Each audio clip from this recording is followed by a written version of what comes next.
Todo pronto para comenzar esta tertulia de este viernes 28 de julio de 2023. Voy con los saludos. Gonzalo Pérez del Castillo. ¿Cómo andás, Gonzalo? Muy bien. Buenos días a todos. Juan Grompone. ¿Cómo andás, Juan? Buen día para todos. Marcia Collazo, a la distancia. ¿Cómo andás, Marcia? ¿Todo bien? Bastante mejor, por suerte. Muchas gracias. Y acá también en estudios, Alejandro Aval. ¿Cómo andás, Alejandro? Buen día, Romina y compañeros de audiencia. Vamos al primer tema que tenemos para discutir hoy. Los dos nos llevan a la historia, pero los dos tienen puntos de contacto también con Uruguay, ¿no? Se están conmemorando los 190 años de la llegada a Uruguay del naturalista inglés Charles Darwin, uno de los científicos más influyentes, entre otras cosas, por su teoría de la evolución de las especies. Darwin arribó 2 veces a nuestro país a bordo del bergantín de la Marina Británica, en el que recorrió el mundo recolectando muestras de animales, plantas y rocas. La primera vez fue en julio de 1832. Luego viajó a Argentina y volvió a Uruguay en la primavera de 1833. En sus 2 estadías en esta tierra, Darwin visitó Montevideo, Maldonado, Colonia, La Valleja, Soriano y San José. En esos lugares realizó observaciones y coleccionó plantas y animales que luego contribuyeron al desarrollo de su teoría. La celebración por el aniversario número 190, que incluyen charlas, muestras y presentación de audiovisuales, comenzaron en septiembre del año pasado y continúan hasta estos días. Había quedado planteado de las tertulias pasadas abordar este tema, dedicarnos al aniversario de la llegada de Charles Darwin a nuestro país. Juan, vos eras uno de los más entusiastas, a ver. Bueno, sí. Y Alejandro también. Alejandro también, los dos. Yo voy a hacer un panorama general sobre de la visita de Darwin. Bueno, el 27 de diciembre del 31 zarpó el Beagle, que era el barco en que venían en que venía a hacer un viaje alrededor del mundo con propósitos múltiples, científicos, cartográficos, geográficos, de todo eso. Y a bordo estaba un joven geólogo, Charles Darwin. Tenía 20 y poco, ¿no? Sí, tenía 20 y pocos años. 22. Y se mareaba, pobre. Pero lo más importante era que Charles Darwin en su equipaje traía un libro recientemente publicado de Charles Lyell, otro Charles, que se llamaba Principios de Geología. Un libro publicado el año anterior, en 1830. Esta combinación, la combinación de el Beagle, el viaje Darwin, el geólogo y los principios de geología fue absolutamente revolucionaria, ¿no? Y porque lo más importante que decía Lyell en ese libro, desde las primeras páginas, hablaba sobre la edad de la Tierra. Es decir, que la edad de la Tierra tradicionalmente se aceptaba la cronología judía, que tenía más o menos 5.000 años, un poco más de 5.000 años. Y entonces, en cambio, Lyell daba argumentos por el cual la Tierra tenía por lo menos millones de años. Y esto era un punto esencial. Bueno, esta combinación de circunstancias creó este ángulo especialísimo que dio la teoría de la evolución. El 5 de julio de 1832 el Beagle zarpó del Río de Janeiro y puso proa a Montevideo. Y ahí comenzó la aventura nuestra, ¿no? Precisamente en el Journal de Research, el que publicó Darwin después al regreso, el capítulo 3 tiene por título Maldonado, ¿no? Tiene por título Maldonado y cuenta allí todo lo que pasó y las cosas sobre la zona. Pero yo creo que el punto más importante de todo el relato de Darwin no es Montevideo, no es la Argentina. El punto para mí culminante son las Islas Galápagos. Es en las Islas Galápagos, que eran unas islas volcánicas, donde Darwin tiene la evidencia. Esto me da la pista de que la evolución de las especies existe, ¿no?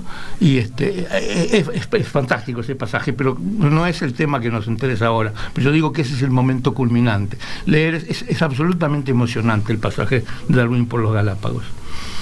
Bueno, y esto se convirtió en un gigantesco laboratorio que conmovió al mundo, es decir, y a la ciencia. Es decir, inmediatamente se planteó el problema del origen del hombre, las discusiones sobre todo eso, y Y las consecuencias son hasta el día de hoy. Hasta el día de hoy todavía hay gente que discute la evolución de las especies. Y no solo esto, sino que la influencia de Darwin no solo fue en la historia natural y en la evolución y en la filosofía y en la teología, sino hasta la inteligencia artificial hoy se apoya en algunas cosas de Darwin, ¿no? Es decir, el proceso de evolución. Es decir, ¿no? El proceso de evolución, mutación, selección, ¿no? Alejandro, vos que estás repasando ahí, que tenés un material específico sobre Darwin. Bueno, ¿Con qué andas?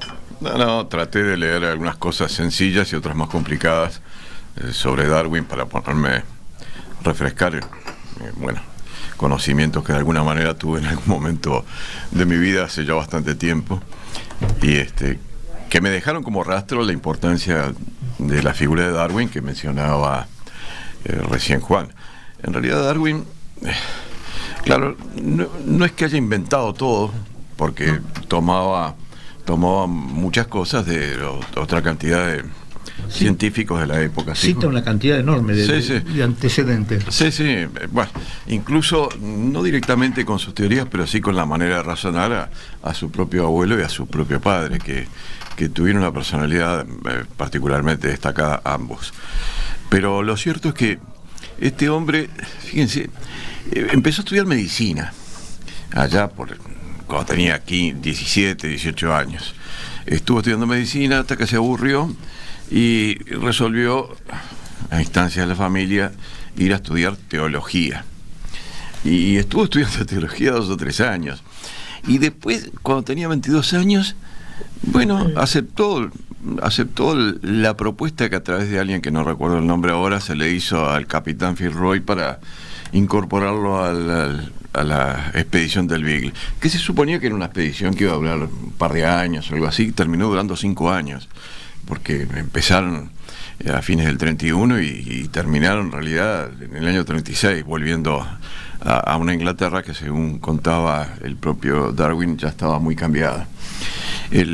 Y durante esa expedición, este muchacho que dicen que pasó muy mal, digo este muchacho que tenía 22 años, que pasó muy mal, porque se llevaba muy mal con el viaje, con el mar, y tuvieron que soportar semanas y meses enteros de navegación en el Océano Atlántico, y sobre todo en Tierra de Fuego, que dicen que fue sus cuentos sobre eso son terribles. Dicen que fue una cosa espantosa, donde el buque, el Beagle, ni siquiera podía fondear porque era tan profundo los canales de Tierra de Fuego que las anclas no llegaban al fondo, ¿no?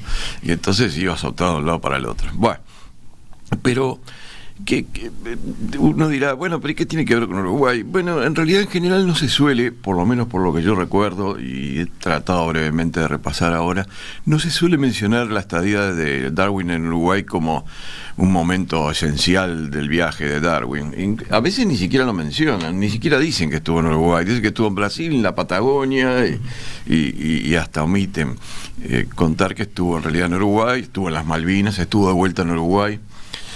No supongo que no le llamaría Malvinas, le llamaría Falkland, pero bueno, estuvo de vuelta en Uruguay y se quedó. Dice que, bueno, las experiencias sobre Uruguay son muy, a veces graciosas, ¿no? Pero, por ejemplo, él, aparte del cuento del famoso sapito de Darwin, que lo encontró por ahí girando y que parece que es una especie que está en extinción actualmente y que solo hay rastros de los mismos, algo en Maldonado y algo en Rocha, que es un sapito muy especial, que tiene una serie de características, sobre todo visuales, diferentes a las de los demás sapos. Lo cierto es que, en realidad, entre los comentarios, por ejemplo, mencionaba que le asombraba ver cómo en Uruguay había, estamos hablando de 1830 y algo, ¿no?, cómo había tantos poderosos hacendados viviendo que austeramente. Viviendo de una manera tremendamente austera, probablemente por ignorancia, pero que eran prácticamente, tenían la misma cultura y el mismo nivel de vida, el alojamiento de sus casas rurales, similar al de los propios peones. Casi no veía diferencias. Eso le asombraba, porque claro, en Inglaterra las cosas no eran así. También le asombraba que había una infinidad de ganado suelto por todos lados, de ganado vacuno, de ganado ovino y de ganado de caballos, ¿no es verdad?, que estaban por toda la República, y además que los límites de las propiedades no estaban demarcados, todas cosas que le asombraban, ¿no? Todo eso, aparte de que eso seguramente no influyó en la teoría de la evolución de las especies, pero de todas maneras, todo eso, en comparación con lo que veía en el mundo del cual provenía, es decir, de Inglaterra. Y aparte de eso, se dedicó a recoger muestras de toda especie y tamaño, sobre todo de minerales y vegetales. Eso es lo que recuerdo más que de animales, ¿no? Que incluso los envió de vuelta a Inglaterra durante su estadía. Supongo que lo habrá hecho enviar por otros barcos, ¿no? Y que después, creo que algunos de esos objetos que él envió todavía permanecen conservados en algún lugar en su tierra natal. Pero es importante la estadía para él, sí. Para él era importante, por lo menos eso fue lo que destacó. Casi, él dice que el origen de todas sus conclusiones sobre la evolución de las especies, estoy simplificando, ¿no? En definitiva, habría estado en ese viaje del Beagle, y sobre todo en el viaje del Beagle, y sobre todo en la parte en que estuvo en Brasil, en Uruguay, la Patagonia, y bueno, como decías, estuvo en la costa del Pacífico, en los Galápagos. Bueno. Pero incluso en las Malvinas, donde después comparaba y decía cómo las distintas variedades de seres vivos, incluidos los vegetales, habían estado... ¿Querés hablar, Gonzalo? Bueno, está siendo un poco larguero. Te estoy sacando el cuento. No, lo que pasa es que quería destacar la importancia que tuvo Darwin. No, y déjame decir yo estoy... ¿Quieren que le diga la verdad? Estoy muy desilusionado de ustedes dos. Bueno, déjame seguir con una cosa. Es mucho más importante de lo que ustedes están diciendo. Bueno, de acuerdo, pero déjame terminar con una cosa. Los darwinianos en Maldonado, de una cosa con la cual hablábamos con Juan hoy. Va a seguir hablando de los zapitos, cortito. No, peor. Corto pero breve, por favor. Corto pero breve. De la bañera.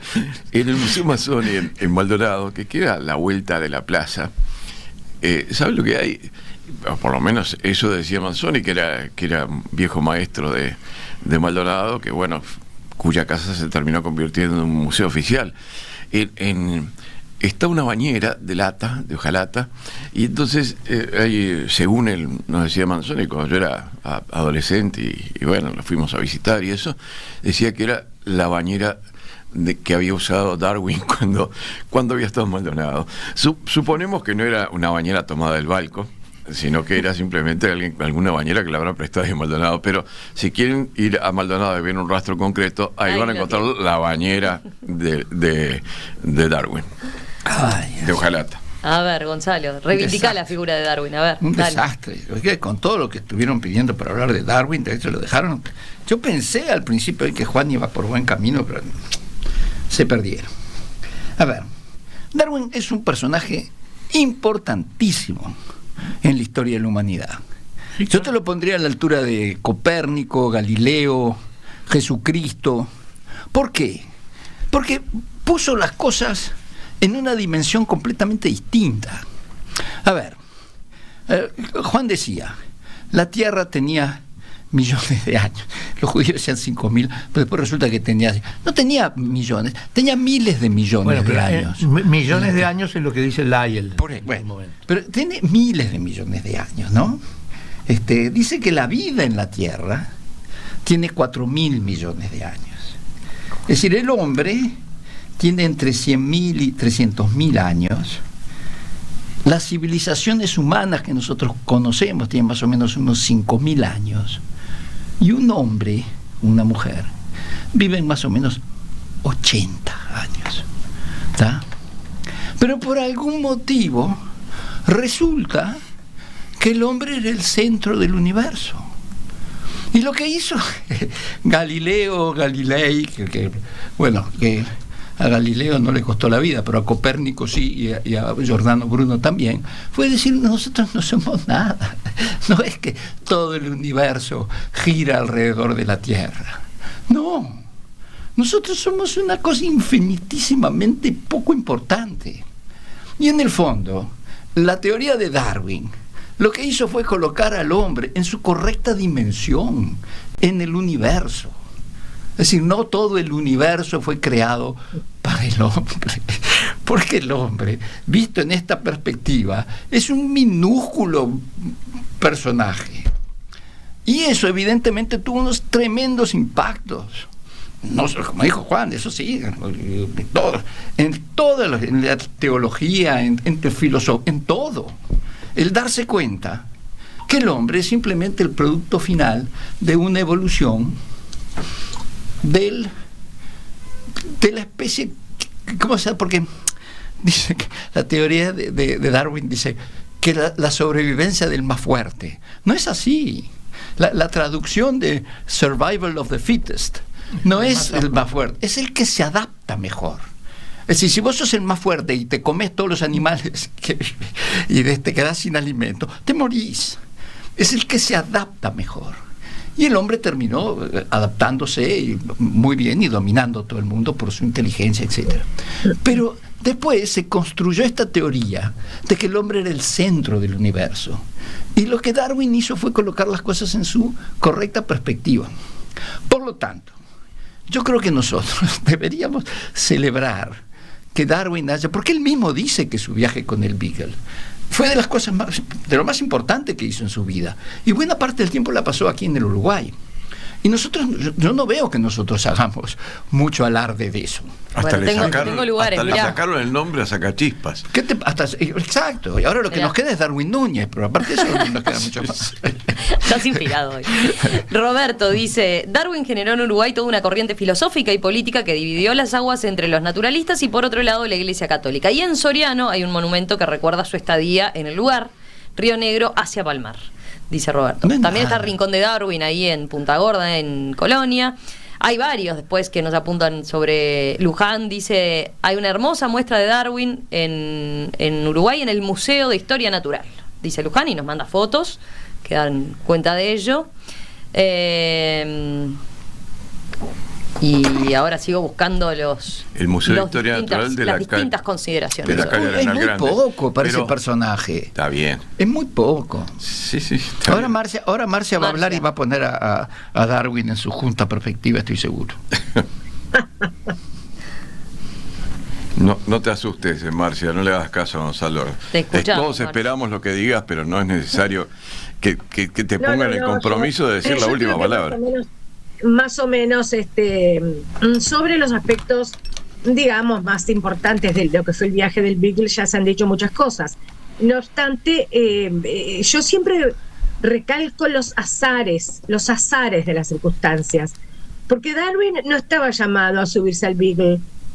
El Beagle fue un barco, además de exploración, de exploración más que nada, porque su intención era realizar mapas y cronometrar aspectos del mundo entero, muy ambicioso, pero muy propio de los ingleses, que sí que lo hacían a esto, y lo hacían a fondo. Yo siempre digo que por algo tienen sangre vikinga, además. Bien, el Beagle, entre otras cosas, ya el capitán Fitzroy había realizado un viaje anterior y ahora se proponía concretamente Sudamérica. Me permitieron brevísimo. Fitzroy, ¿saben qué edad tenía? Apenas 25 años a esa altura. Bueno, es lo que quería decir, que quería decir. Y además ya lo había dicho. ¿Cómo está hoy? Bueno. Tenía 4 años más que Darwin, era un hombre muy joven, pero en aquella época la gente vivía menos y por tanto la gente hacía cosas antes. Hoy en día un joven de 26 años realmente no se considera un adulto en la plenitud de sus capacidades como sí se consideraba en aquellos tiempos.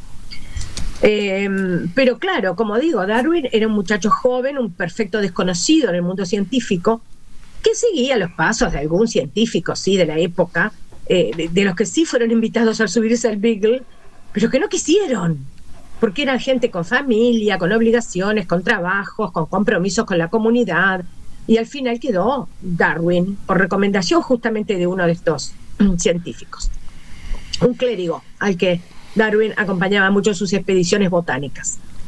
Y así se sube, y así le insume muchos años este viaje, que en principio se pensó que iba a ser de 2 o 3 años.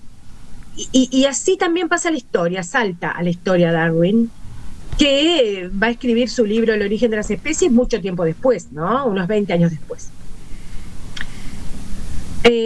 Lo que me parece, por un lado, es interesante eso, y por otro lado me parece interesante también tener en cuenta que si bien es cierto que Darwin acaso fue quien disparó con mayor impacto la polémica entre el evolucionismo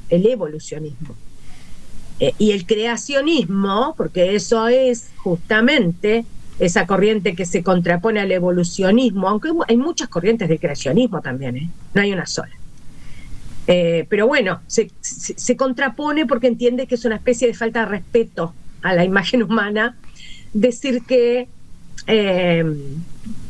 lo que hemos dicho a partir de Darwin en adelante y lo que seguiremos diciendo, que el ser humano desciende de homínidos, no precisamente de monos, como los del zoológico, porque hay cadenas que se saltaron, se perdieron, se encapsularon en el medio, pero bueno, del homínido.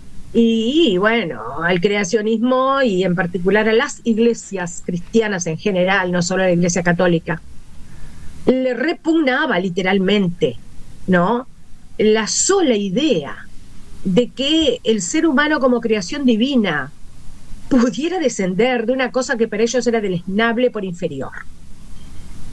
Ahí tienen ustedes el arquetipo, la aspiración ciega, y por cierto como ciega que es irracional, a hacer del ser humano algo que el ser humano no es.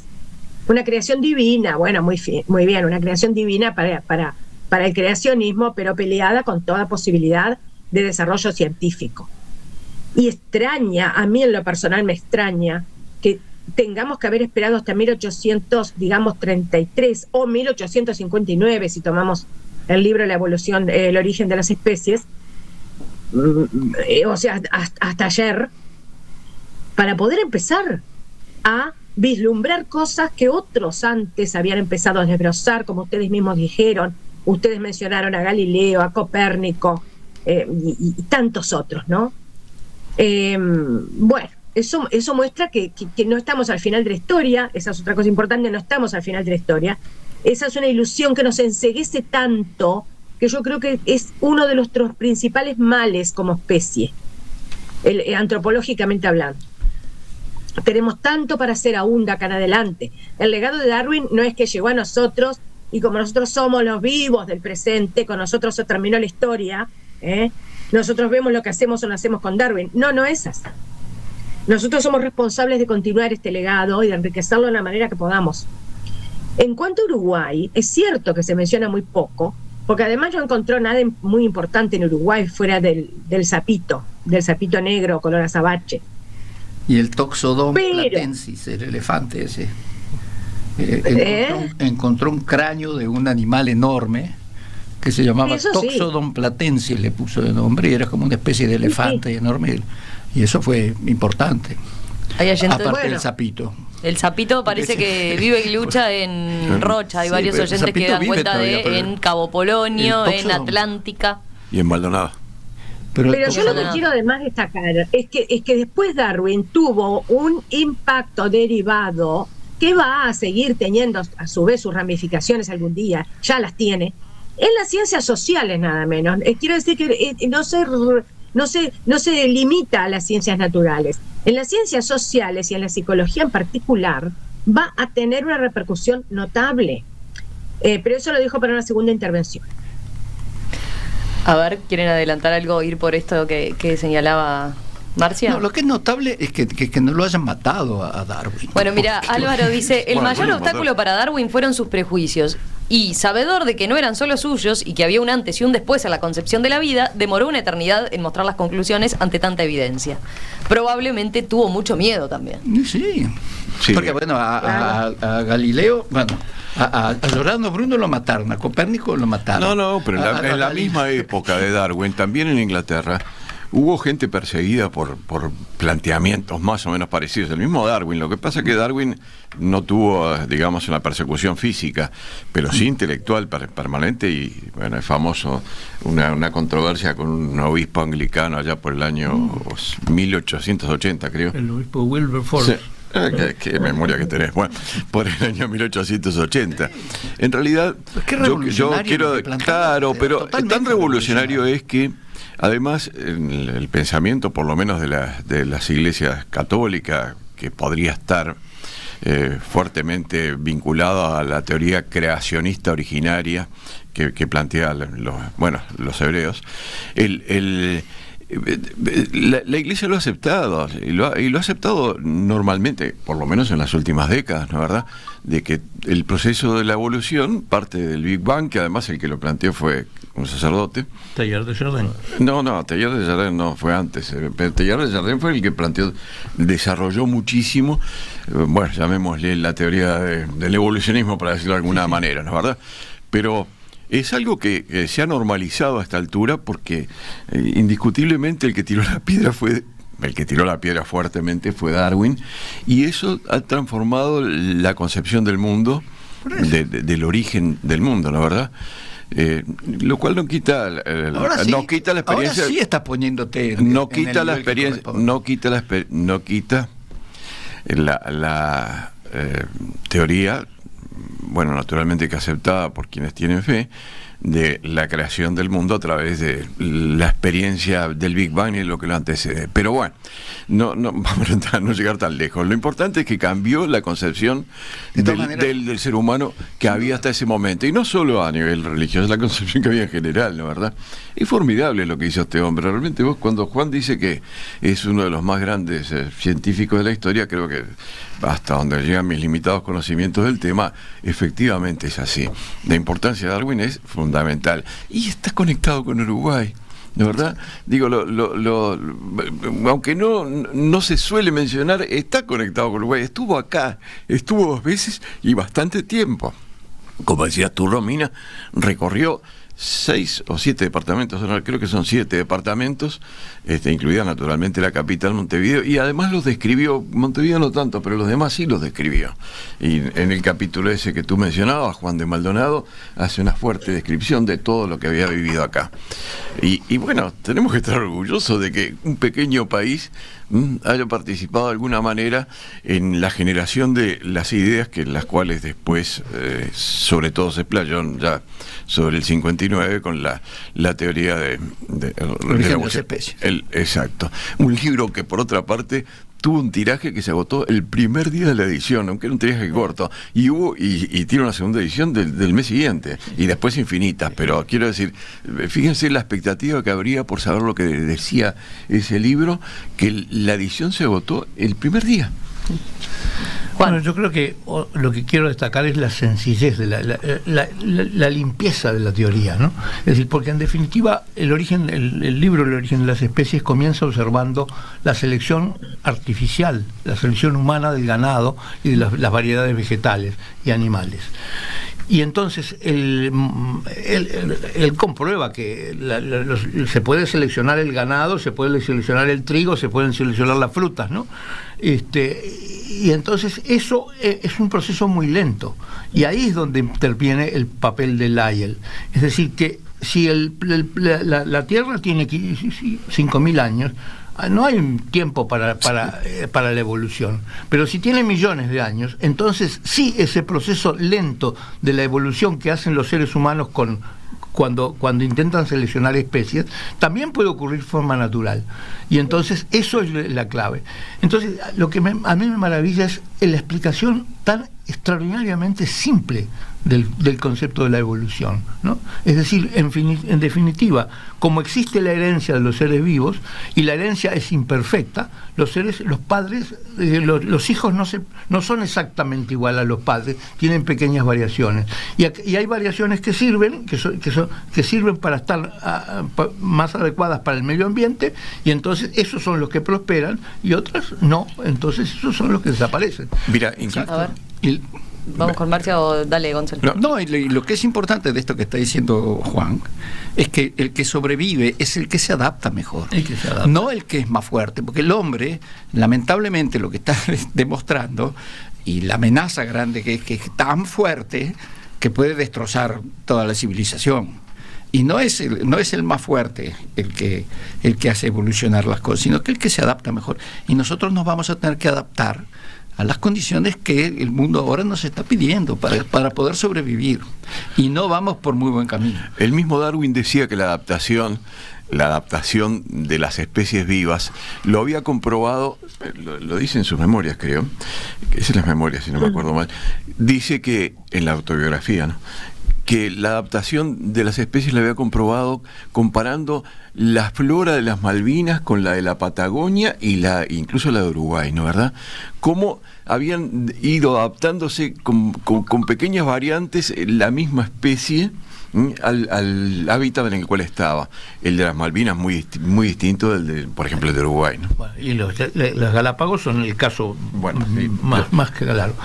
Ahora, lo que yo quiero decir es todavía esta idea ha tenido en el siglo XX infinitas polémicas. Por ejemplo, la Unión Soviética rechazaba el concepto de herencia de los seres vivos, porque confundía herencia biológica con herencia monetaria, ¿no? Entonces la rechazaba. Y vino un charlatán que se llamaba Lysenko, en que intentó dirigir la biología en la Unión Soviética por un camino absolutamente ridículo y anticientífico. Eso por un lado. Por otro lado, en la Iglesia Católica había una resistencia muy importante al evolucionismo, y Teilhard de Chardin, que era un jesuita. Un jesuita, y además era trabajaba en la arqueología. Trabajaba en la arqueología, sí, y por ejemplo participó en el descubrimiento del fósil del hombre de Pekín. Entonces, para él, al contrario, daba vueltas a las cosas y decía: la evolución es una demostración de la existencia de Dios. Y hasta el día de hoy ese problema queda planteado. Es decir, ¿por qué la evolución va de simple a complejo? Eso es inexplicable todavía.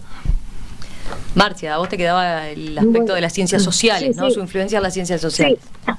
Sí. Porque ¿qué pasa? Que también Darwin es de alguna manera el origen de la ciencia o disciplina científica de la etología, que precisamente deriva de la palabra ethos o del sufijo eto griego, que significa práctica, acción. Entonces todo lo que hemos dicho hasta ahora se resume en esto.